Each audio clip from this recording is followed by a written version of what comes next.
Good morning, everyone, and welcome to the European crossover webinar. And we did have overnight or last evening, Bank of Japan, and you can see here that kind of had the yen lay an egg, so to speak. As we've talked about, a lot of people were looking for this big follow through on dollar yen, and we mentioned that yesterday, looking for moves to 113, 114, and so forth. And really, we're not seeing that here. You can see here that we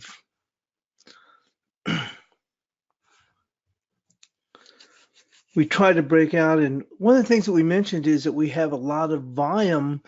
And what I meant with all these touches you see here, all the way up to about 1254. And we saw this yesterday on the way up as the dollar yen was starting to break out. I had mentioned that, and a few people jumped in. I mean, it got short in the close to the 1230s, 1240s, and we came back, not a whole lot, but came back about 25 pips or so, maybe a little bit more than that, maybe not quite that much. And then we came up here, and here we are sliding right back down. And more importantly is we're losing this 1187. So now you have the BOJ, you have the opportunity to finally move, and it just basically lays an egg here. So nothing here. But that'll be important, nothing in the sense that on the way up, but this is important if we're going to be closing the week below this 1187. We did get Bank of Canada. We'll go in and touch on that. Look here that we're pushing here. Now, we had actually pulled back. I was looking, I thought might get a chance to, I thought with crude oil being so high that it was probably a little bit overdone after this big move. And I was hoping to go in and step in here against, I think it was 35.37 was going to be the 78%, if I'm correct, but we didn't quite make it up there. We did have some resistance come in around this 35.20, you can see that. And we pulled back, but when the dollar yen started pushing up higher, and as the dollar was just barely hanging on to 98, it was actually starting to slide below it. The dollar yen kicked off, and that opened the door for us to push higher. And we still have the Canadian dollar just tagging up here at 135.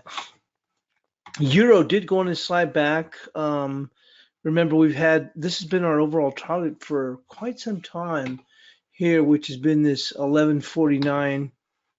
Pull this in here.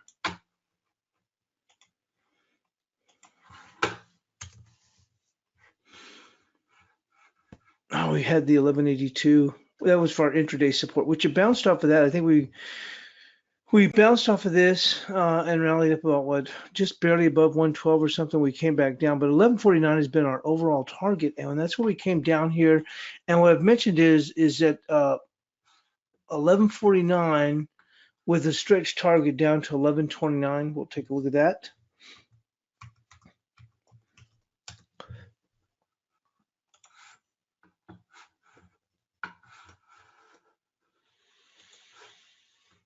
No, we finally did make it down here to the 1149, and what we're looking at is a bit of a stretch down here right there, which should take us right at 1129. You see that right there? I'll get to the far right, you see 1129. It's kind of like my stretch area, not that it couldn't pull a little bit further. My concern, and we'll see what happens here with the dollar yen. It's still holding up in a sense that, and I'm no bull or fan of the euro. I meant the euro. I don't know why I mentioned dollar yen again. Is that for all the problems? If you ask me, and people have mentioned, we should go down to like maybe 108, and I'm in accord. But the thing is, it's not a whole lot lower, and this is a lot of huge support here. Let's take a look at it here on a weekly.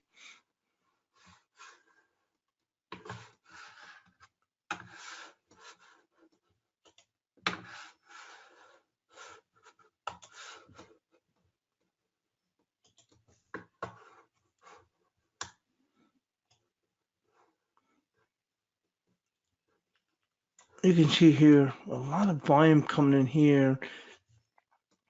And there you see right here the high on this bar right there.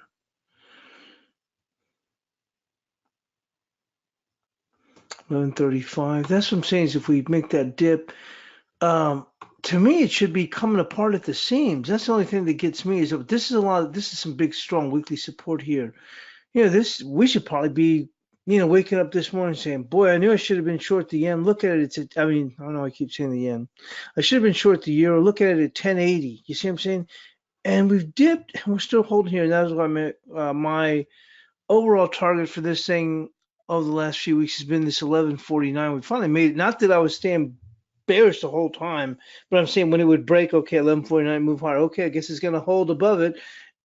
But that was the one target when I thought, okay, eventually when it makes it down there, then you'll probably see what happens. Well, we've made it down here and everything, the dollar index should be ripping, the euro should be coming apart at the seams. And if you look at the growth, all the issues with the Eurozone, it should, if you ask me, should be probably like 1040, 1020s or something like that. And we're still holding here. So let's see what happens. A lot of it's going to depend on what happens here with the dollar index. We did make it, speaking of which, above the 98. Remember, 97.90 is that huge weekly level. And also the 61%, we'll move into that quickly.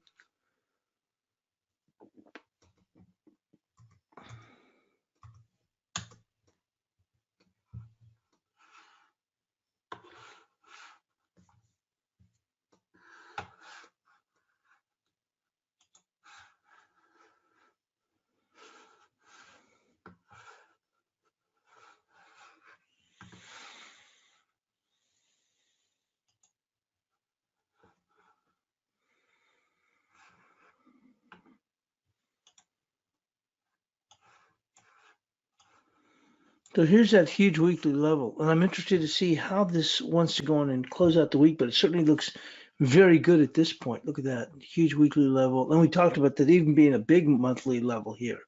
So we're certainly above here. Let's see what happens. And I thought that once we got up to 97.89, we could tick off 98 and then we'd see what happened. It looked like we were starting to slide back. And then the dollar yen popped out. But look, here we are starting to pull back again. We're still way up here above 98 despite the dollar yen pulling back. They're the ones that really open the door for us to make that extra jump here. With that, let's go on and touch on the news. Emmanuel Macron faces a crucial test of his presidency. I really don't care about politics. I really don't. Let's move on to the markets. Mounting dollar strength amid fresh signs of economic weakness outside the United States, and a barrage of corporate earnings are dominating world markets first thing Thursday, with Wall Street stocks setting records this week. The dollar rise is on Wednesday to new two-year highs against the euro, and its dollar index against other major currencies reflects some dialing back of the more extreme Fed easing expectations while the rest of the world's central banks stay loose. The Bank of Japan was the latest to signal it will retain its super easy monetary stance through 2020, a departure for it in giving a timeline on the forward guidance. News of a contraction in South Korea's economy in the first quarter showed just how fragile the world's economy outside the United States remains, something underlined on Wednesday by Germany's disappointing IFO business sentiment survey for April. Hopes of a second quarter rebound in the Eurozone economy has been dashed so far by April business surveys across the European Union, taking the euro dollar to its lowest since June 2017.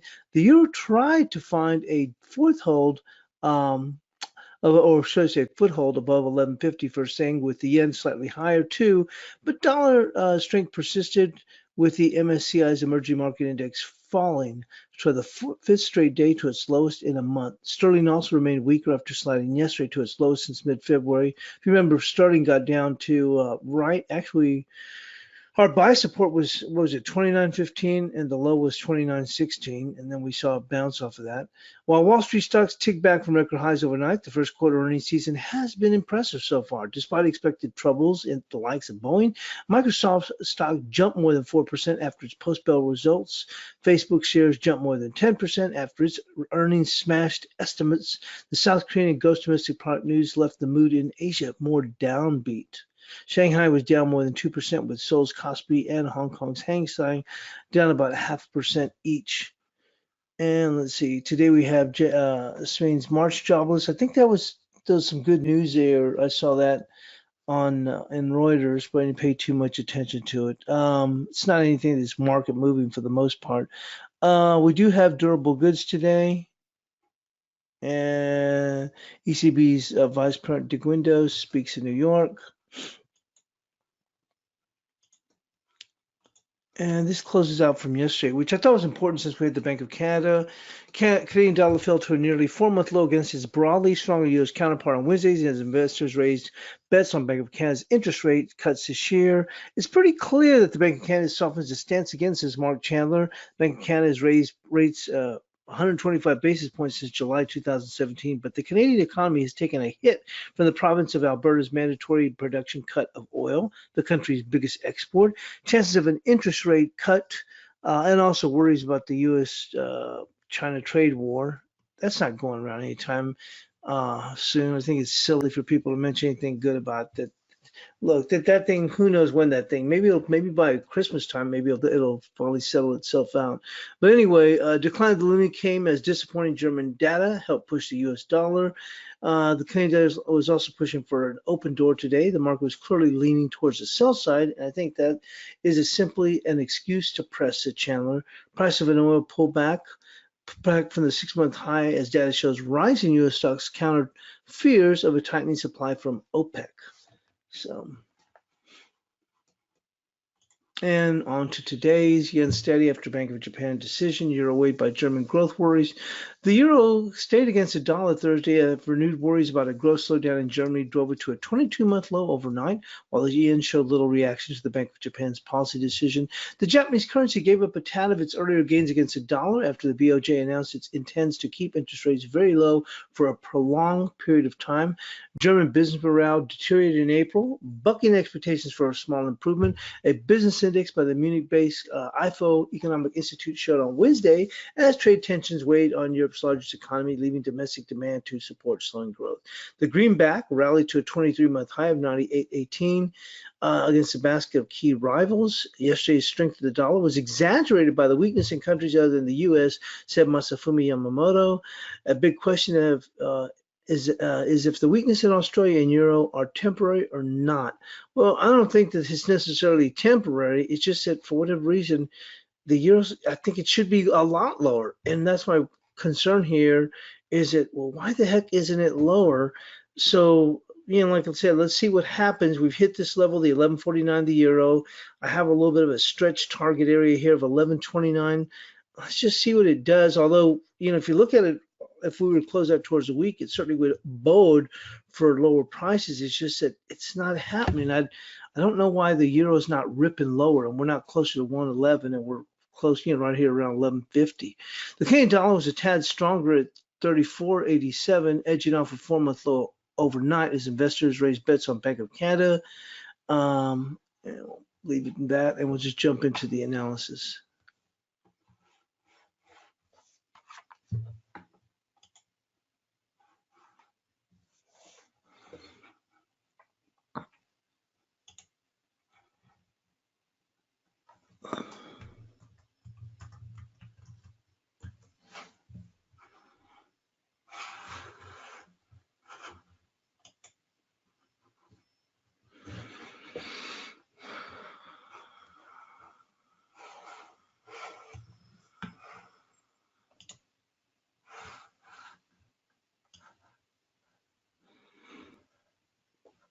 Well, as I mentioned, I have a stretch target of 11.29. We'll even give it a little bit of extra sauce and put 11.26. So I'll put that for our low here.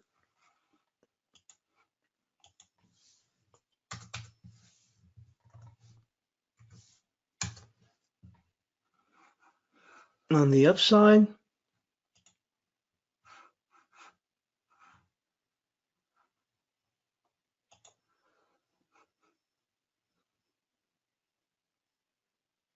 $12.07 right there. 12.07 is, if we were to start to turn things around, where would you'd say, wow, there's a huge thing if we get beyond that, and we'll call it right there, 12.07.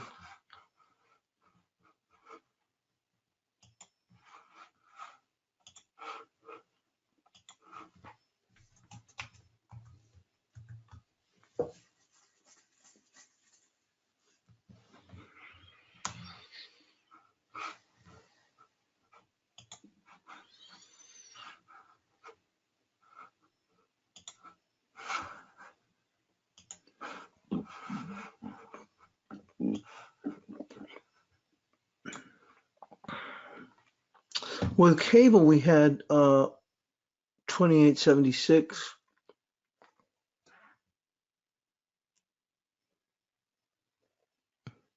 Right there.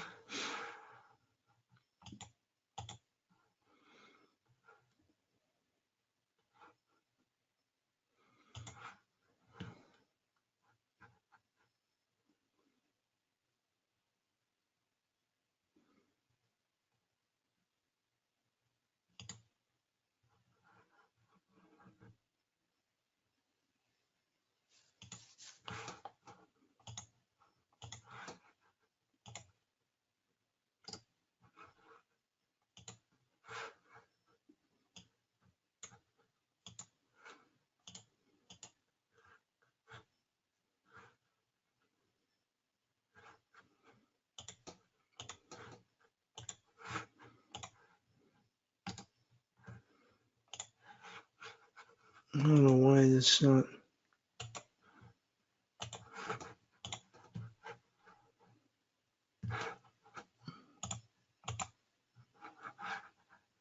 Anyways, that's going to be 28.68.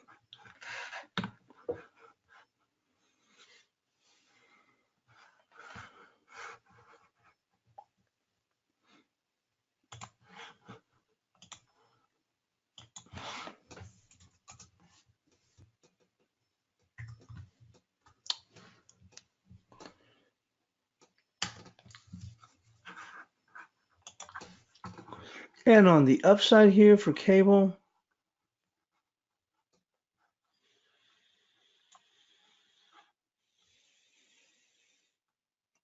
be right there, 29.23.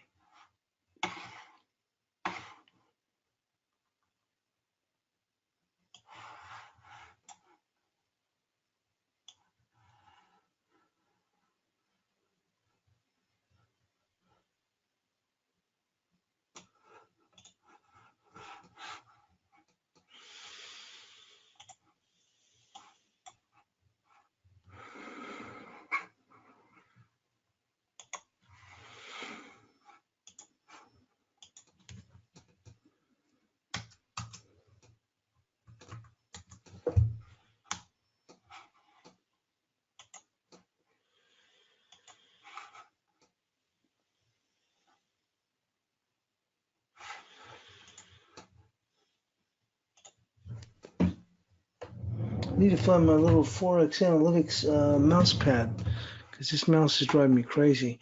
Let's go move into the dollar CAD.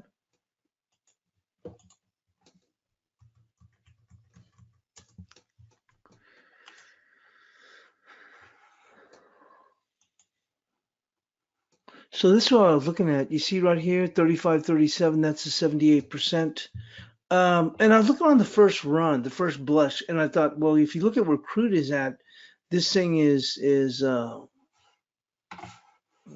back here.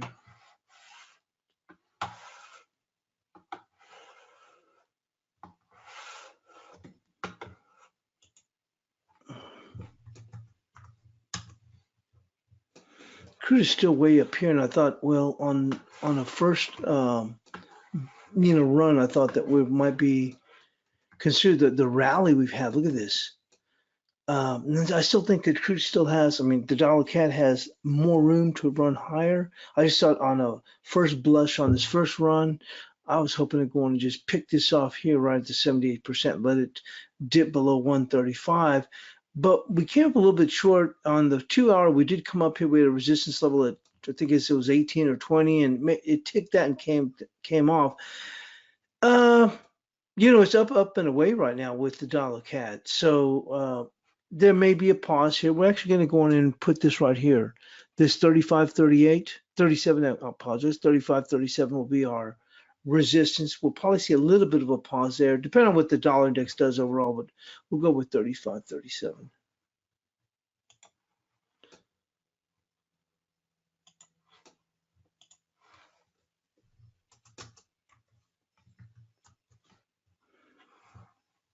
And for support,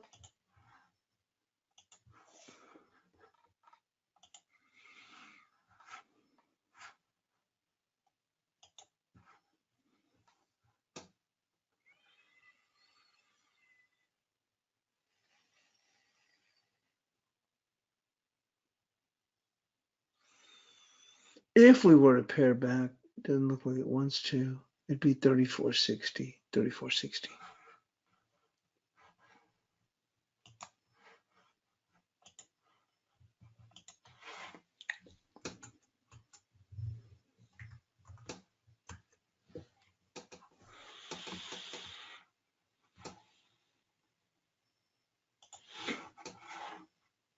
And let's go move into the Aussie dollar, which has been beat up pretty well.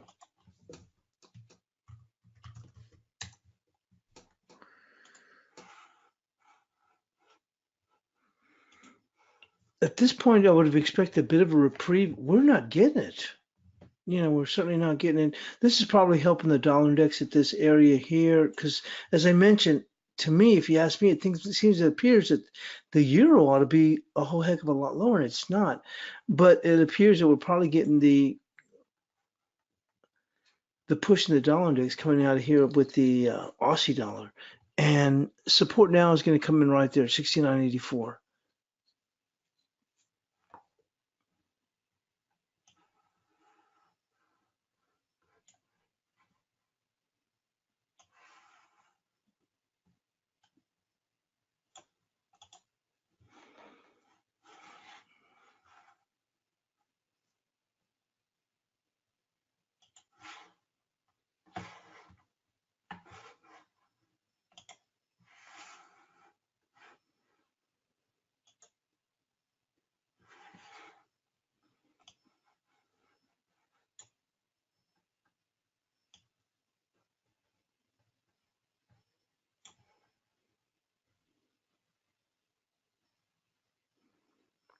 Yep, we got 69.86, 84. So we'll still list it at 69.84.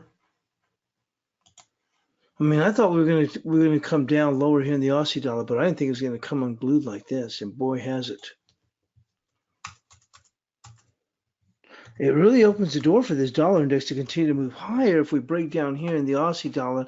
Remember, everybody, that is, I don't know if people are buying into this U.S. China thing. Look at it; it's just still been going south of the border. Interesting dichotomy, because you think about, look where the S&Ps are now. It's not going to go tit for tat, but it's surprising to see that the Aussie dollar could continue to break down despite what you're seeing here in the equities. Now, obviously, there's concerns overall down the road about China, but the whole thing was, we're going to get this rally off of China news, and we're not getting no rally off of no China news. And as I said, it was what I've been saying for the last few weeks. It's the boy that cried wolf. Now, it certainly hasn't played out in the S&Ps, but has played out in the dollar yen and the Aussie dollar, with this silliness about waiting for the U.S. China thing, which is never going to come. I think it was a month ago, Trump said, we're just about ready. And look, here we are. And he's saying the same thing yesterday. It means nothing. So that's what I'm saying is it's just the boy that cried wolf. And finally, the market got tired of it and is no longer responding to, anything the administration is saying. So now let's go on and look here. And that was a contention last week, is that, you look at how the market reacts. Remember, we had that great jobs data. This is it right here. And we couldn't even take out 72 cents. And that was why I thought, wait a minute, this is very suspect. And I thought, we're going to go down to 71.11 with the opportunity to potentially get down to 70.68. Well, we sure did get down to 71.11, and we blew right through that and got down to 70.68 and kept on moving lower. So, but although I will say, I think we're rather overdone here at this point. Resistance now, let's say the dollar turns around and decide to pull back or something. Resistance would come in at 70.47.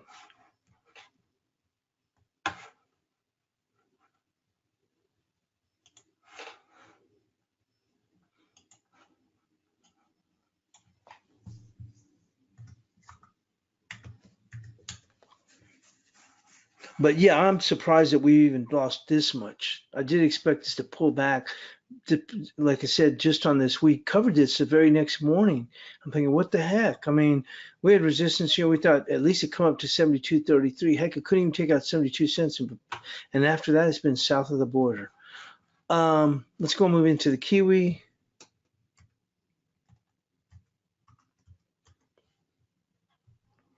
Boy, this thing is really coming down too.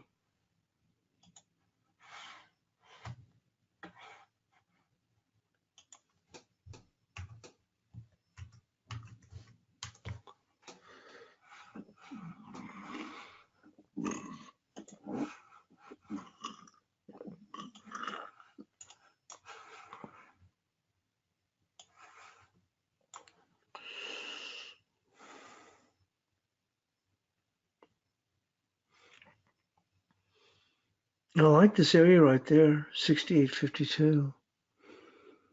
See that right there? Looking all the way across here.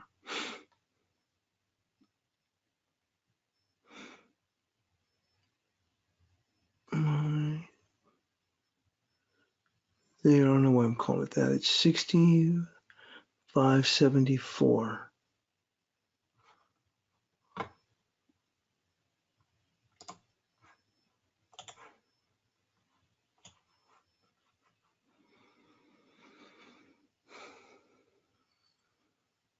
Right there.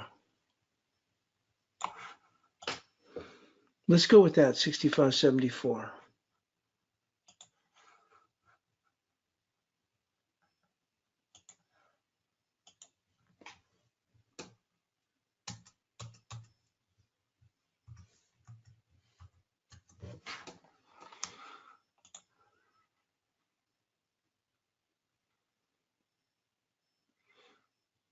Resistance.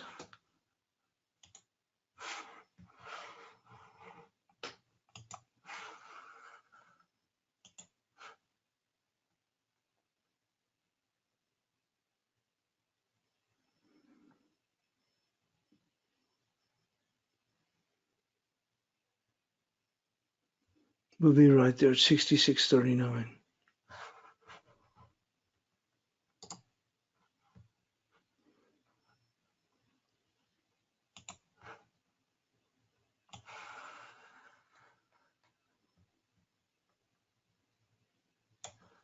There.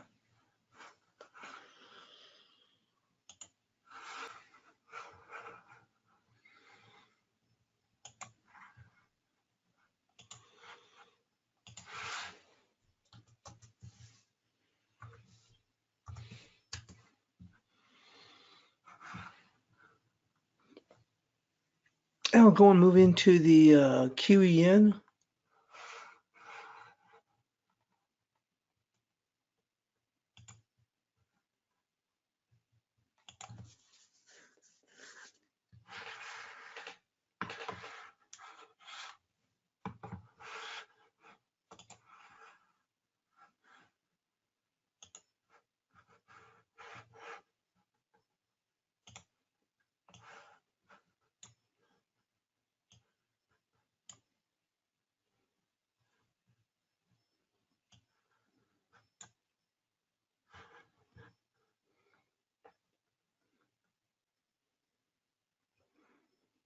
Right there, coming across here is going to be 73.63. We've already come up quite a bit here, and we've actually already dipped down into that, so it's going to be 70, right, those lows actually, 73.63.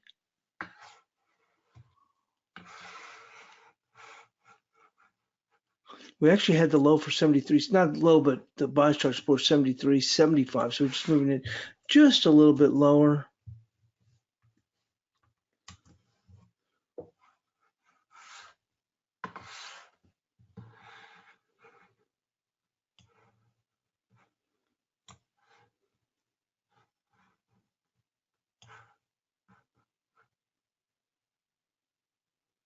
We've really pushed this thing to the extremes now. I think we're really overdone here.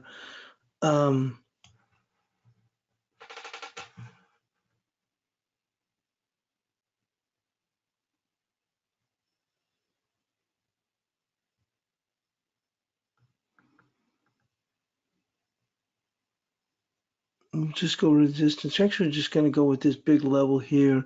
If we were to get a rebound here, it's going to be 74.39.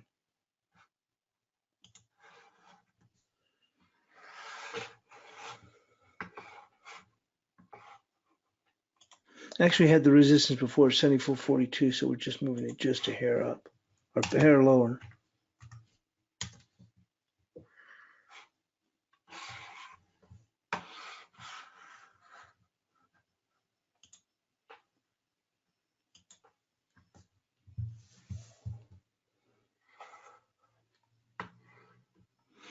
And let's go move into the dollar peso.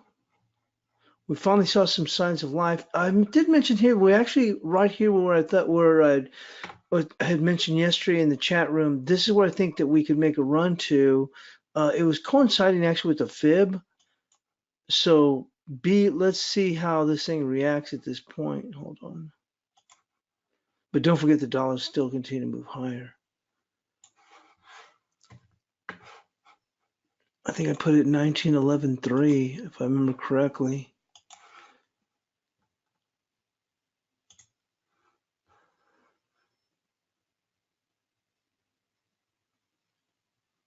Yeah, look, there's 1911.3. That's a 50%.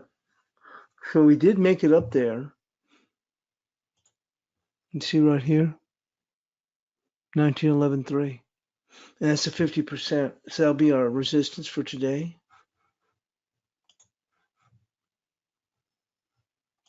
It's a heck of a run so far.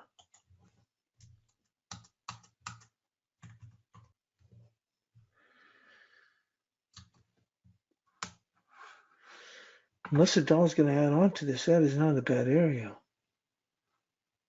That is not a bad area at all. Being the 50% of this entire move here.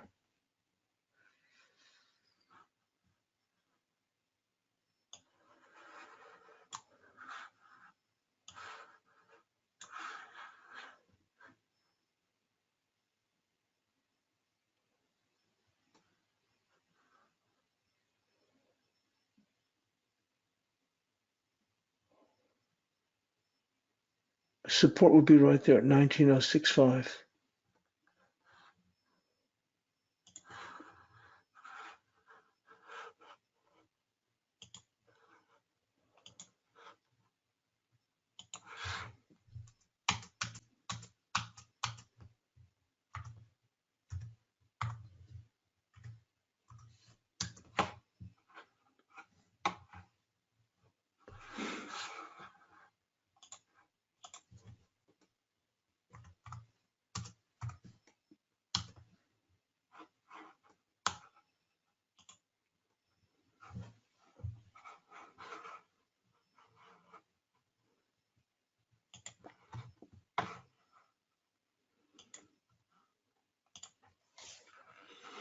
And let's go move into the dollar yen.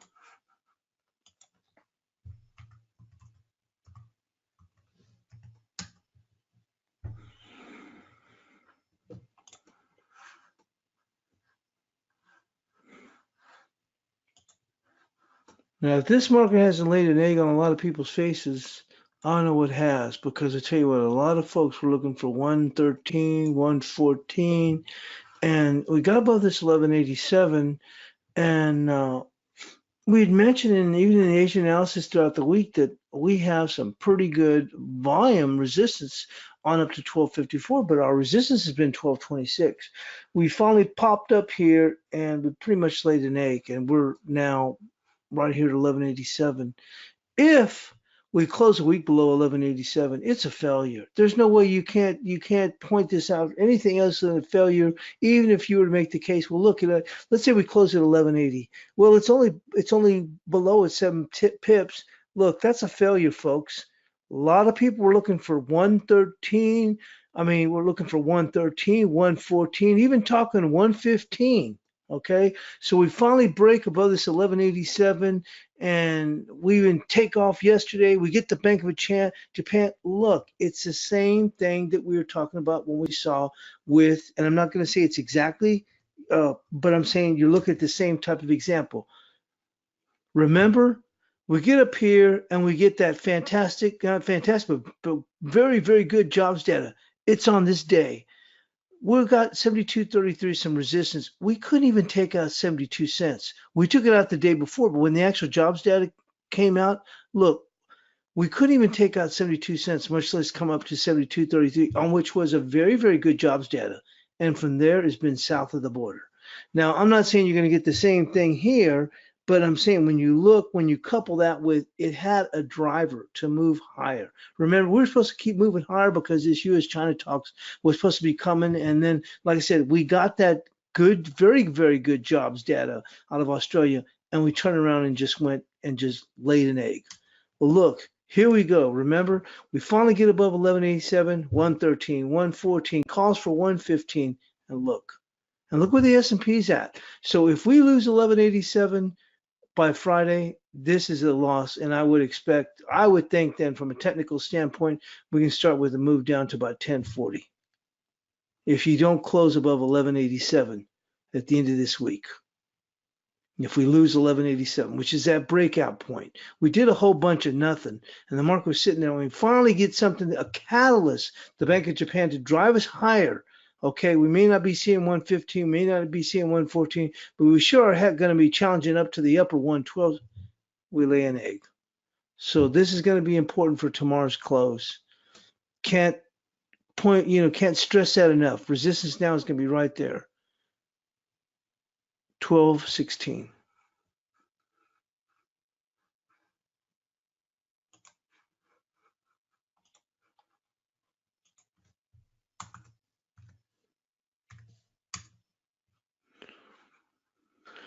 Support first go around, we'll leave that there, 1136. And as you can see, I haven't even put it as even as bullish. I just kept it as a range because it didn't deserve to be bullish.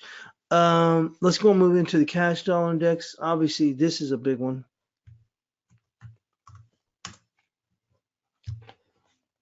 And we're holding above this 97.89. Someone yesterday in the chat room was looking to try and sell the same, like, wait a minute. The bulls have got everything going for it. The biggest percentage of bulls since 2016. The pullback from last week, remember we talked about that. It was very, very shallow at 96.81, and we had that support, and then finally said, okay, let's move it to 62 because in case it dropped lower. Heck, we couldn't barely even take out 81, so that's opened the door technically for us to move higher.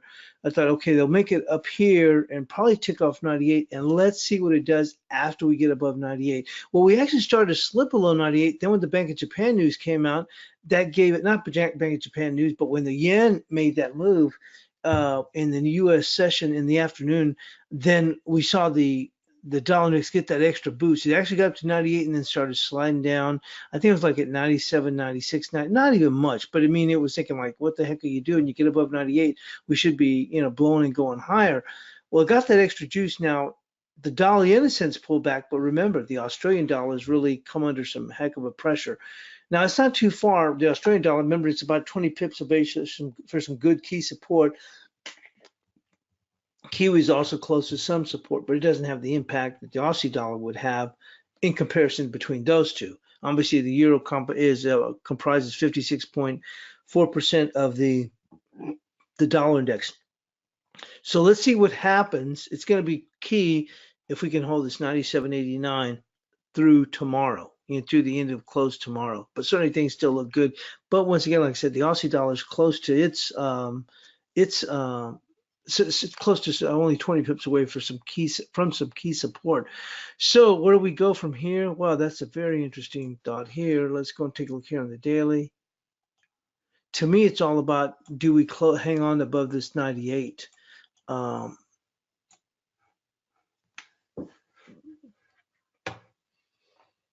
The only thing is right, you see right there? That high was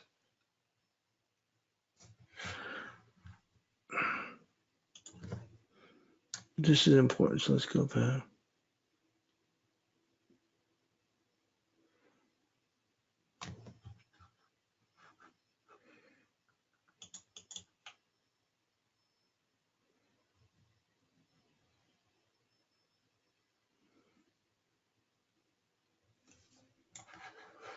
Right there.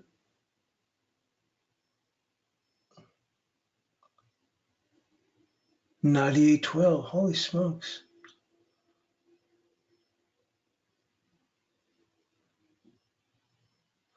$98.12. Well,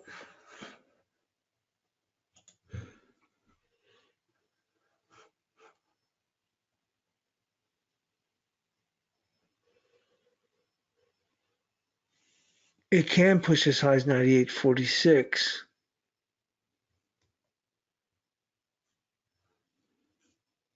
We'll just go with this 98.46 here.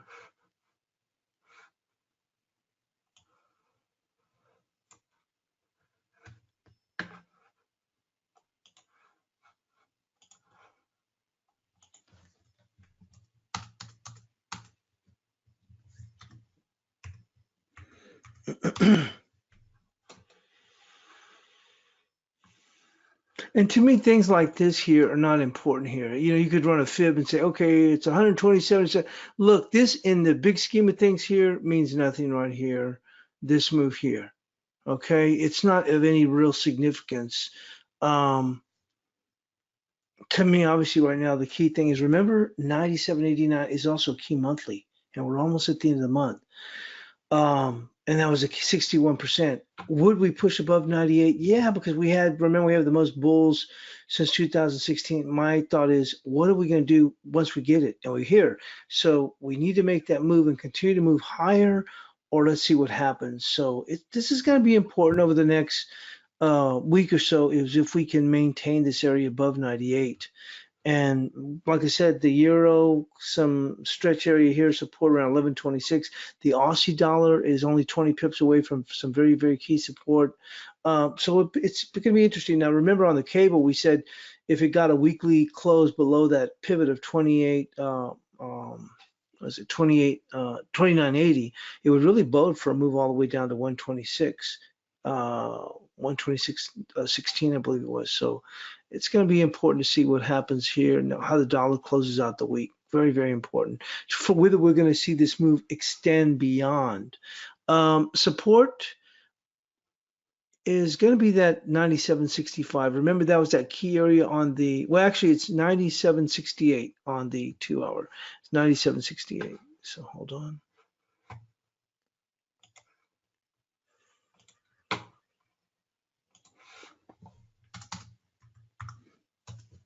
If we saw the dollar pull back and we start coming, you know, sliding back, that's where we find support.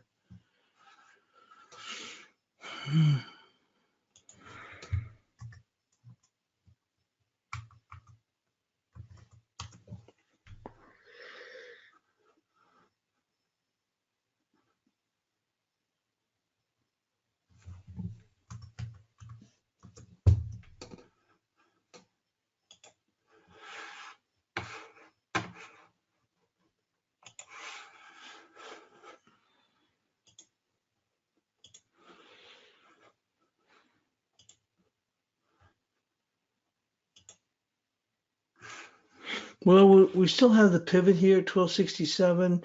I think we had 1280, and the gold market is just sitting here.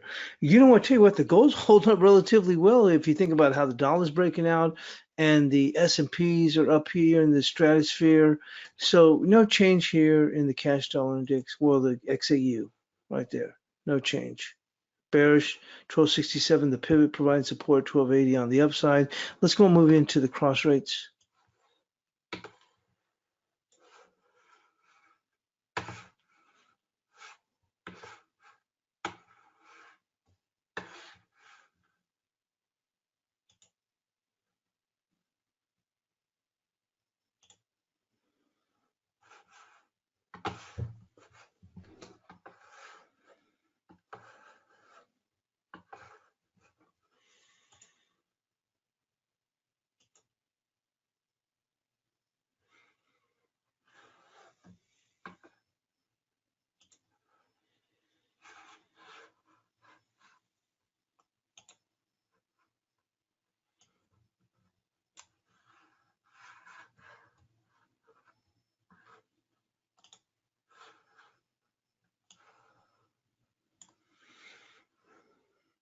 Mm, 86.35 we had for the, okay, getting down to 86.30. We're going to keep this 86.35 here. And on the upside, we had 87. Well, certainly doesn't look like it wants to make that run. So the support right now, resistance would be 86.61.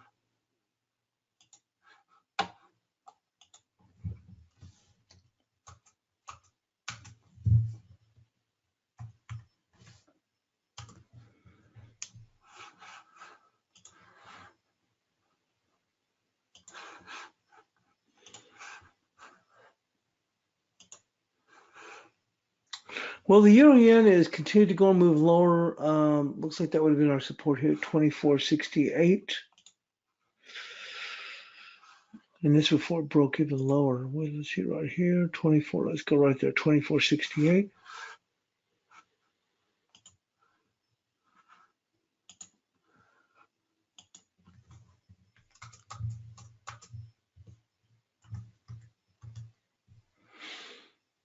Oh, that's right, because I did analysis overnight ahead of the Bank of Japan. So that's where we had our support. I did the euro yen, the dollar yen, the Aussie yen. I even did the CAD yen. So yeah, that's where I'm thinking like, why the heck do I have the support here? And we didn't have that for yesterday, but this was ahead of the Bank of Japan. So I put this for support. If you check my basic technical analysis, it was 2468. And it looks like we made it down there to 2468. It was just a hair below it. So I had that for support. So we're keeping that one right there. That's from the Asian analysis ahead of the Bank of Japan. We had 2468. Resistance at this point, if we do get a recovery, and we're a little bit oversold in here.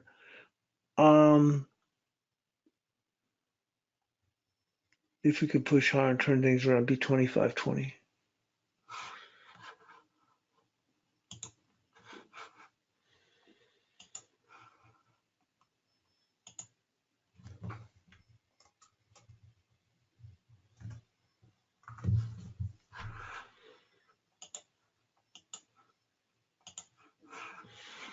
And let's go with the euro odd. This is after paring back is really hanging on here.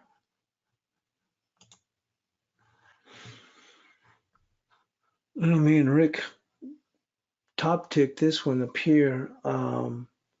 We saw that dip, we came back, popped back up.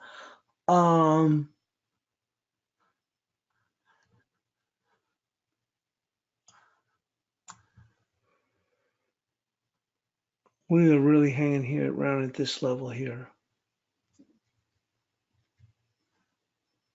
I think we can slide a little bit further and support's going to come in right there at 5864. Could even move a little, yeah, 5864.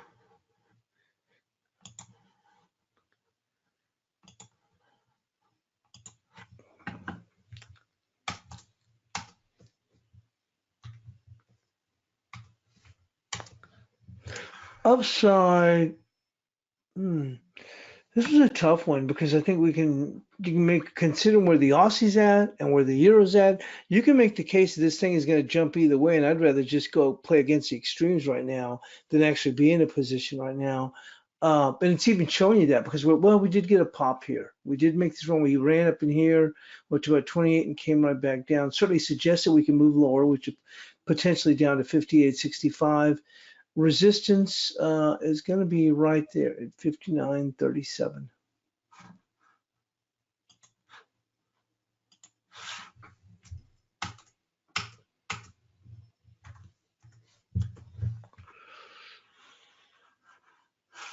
And the Euro Kiwi.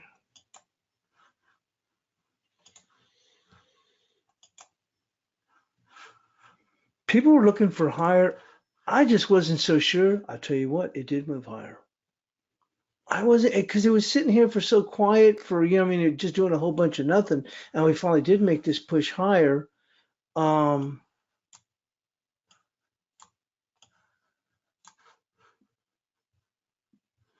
look, that's a pretty key area right there. 69.47. That's what we had here, but it was a level. I was surprised. I didn't know if they was going to break to push that much higher, and it certainly did. But this is a very key level right here.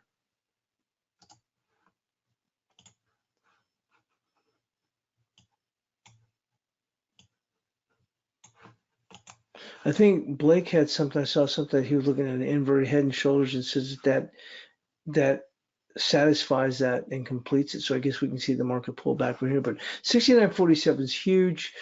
Support now would come in at 68.44.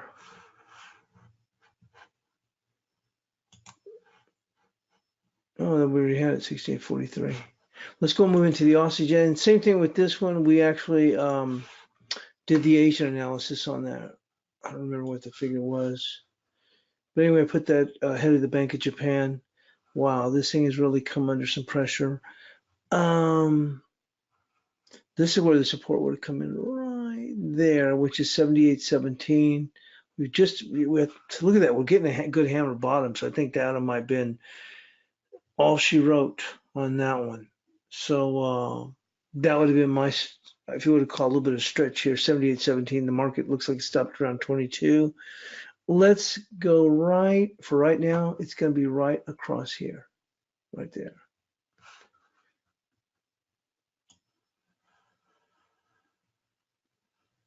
Right there. 78.31.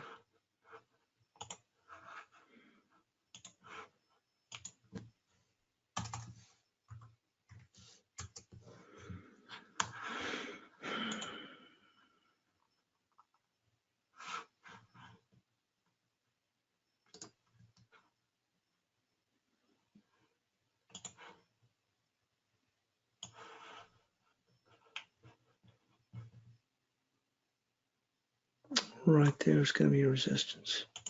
If we get a good little pop, may not see it today. 78.95, 78.95. The reason I use these pink lines, I said it before, is it shows what, see, these are the overall resistance and levels. I pretty much, that's why I do my analysis. Just I'm going with the levels and the exponential moving average, which you can see it's been on a, so remember we had, when we did the Asian analysis for the week, we did the trend line and we said, hey, if we get a break, we're looking for 79.50. And remember that was, I think at the time, this is on the way back up 38%. I think this on in case we broke. So obviously we've gone even lower than this now. So we can get rid of this one here. But I think we had the 38% or something at 79.50 or something. We had that confluence was 60. And then we said the next move is down to 79 cents. Well, we certainly have moved that. But I just go with the levels and the exponential moving averages. And then I just try and go with whatever little setups, or if the market's breaking, what's the next level it's going to. Essentially, that's the way I do my analysis. Everybody has, like Blake says, many ways to skin a cat. They might do, pattern setups. I'm not much one for pattern setups.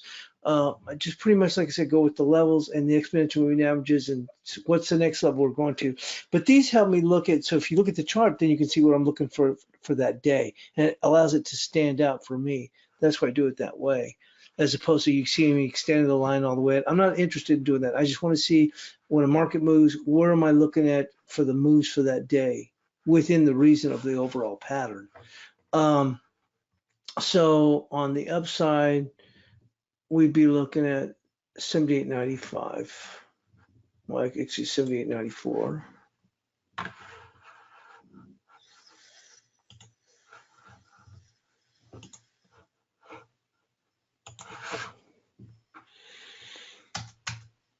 And this buys chart really matches for the way I trade, because I'm not, I always tell people I'm not the person that's going to make, 185 pips, 300 pips. I know Amanda just knocks out of the park with some of these moves that she hangs on for a long time.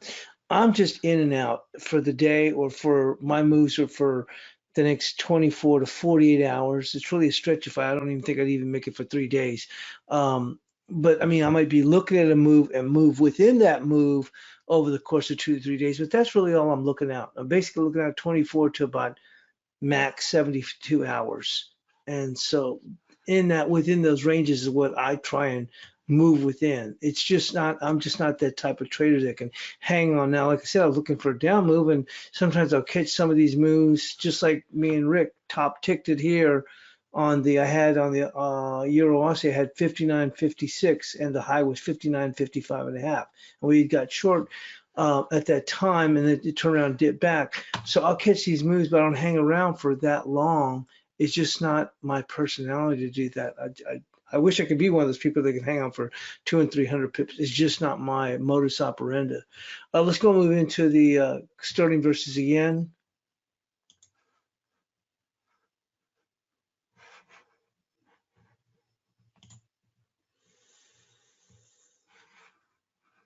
Yeah, we had 44.23. I'm gonna stay with that, even though we've broken a little bit below it. I'm gonna stay with that too. Resistance. It's going to be right there, 44.75. You can see it coming across. So it'll be 44.75.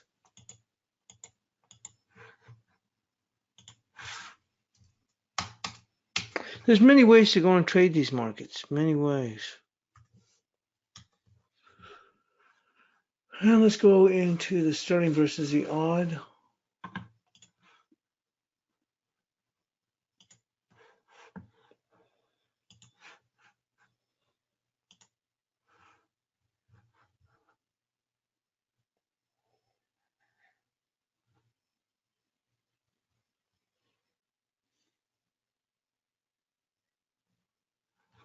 I think Amanda was looking to sell right there at 84.50, and that came in. Remember, mentioned discussing with her yesterday. You see here, one of the things I like to just once to go back to the same thing is, and I'll bring this up here just to highlight that. The way I do it also is, once again, everybody's got their own style. You see, I go with the, well, you'll hear me say there's volume resistance. I said that about the dollar yen. Remember, I started out the week saying, hey, or even last week, there's a lot of volume resistance up to 12.54. And so if you look here, I was telling her when she was saying she was looking at 50, and I was saying, yeah, there's some good volume right there, meaning I go with the touches here, and I'll go back to reiterate that again. Is what, to me, I always go, you'll see, think, well, why the heck does he have the resistance there? Shouldn't he have it at the top there? And why does he have it there? Shouldn't he have it down here at these lows? Look, I always say, how many people sold the very, well, me and Rick got lucky the other day, but anyway, how many people sell the top tick? And, or in this case with FX pip, how many people sell the top tick and how many people bought the top tick? Not that many. What counts is, to me, the close. That's what counts. So that's why always you'll see me run my resistance, and I'll say, I was like, me and Amanda were talking and said, yeah, there's some good volume resistance right there at 84.50, and meaning those body touches right here, because when quite often I'll look at whether you're looking at an hourly or a 4-hour.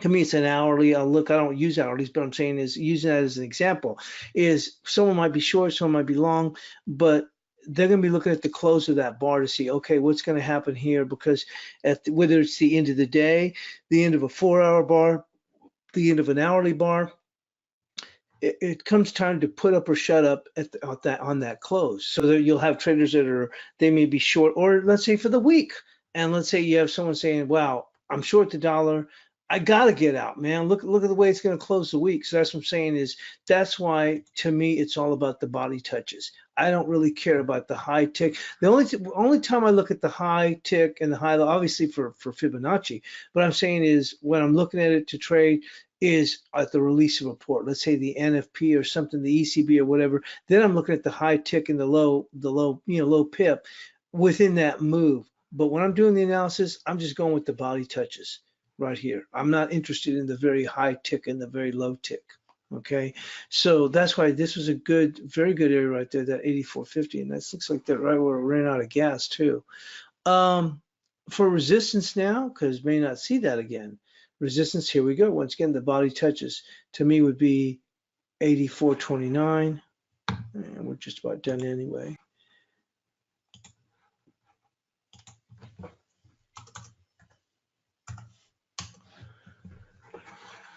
Support will be this area right there for now, 83.24.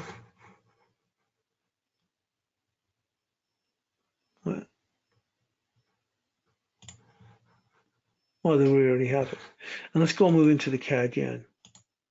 This one hit right what we're looking for. I didn't even have the doggone alarm, kind of ticked me off. Look, that was at 82.67. And look at that. That confluenced perfectly with, which is one of the things I like. Remember what I told you once again? The top tick, the bottom tick, I go with the body touches. And the body touches was what? 82.67. What was the low? 82.67. Having to confluence with the 61%. It's frustrating because although I've only traded the CAD yen once, I had this level here. I didn't even see it until it was way up in here or something. I didn't even have an alarm. Should have had an alarm. This is when the yen was exploding out in the afternoon. Support's going to be, we'll just go with this 82.67 just for being a level because we're trying to break a little bit lower. So we'll say the 82.67, we're going to go and keep that. Okay, we had that. And just going to go and keep it simple. Once again, body touches. Maybe they hit some stops above here. So right there, just there, 83.11.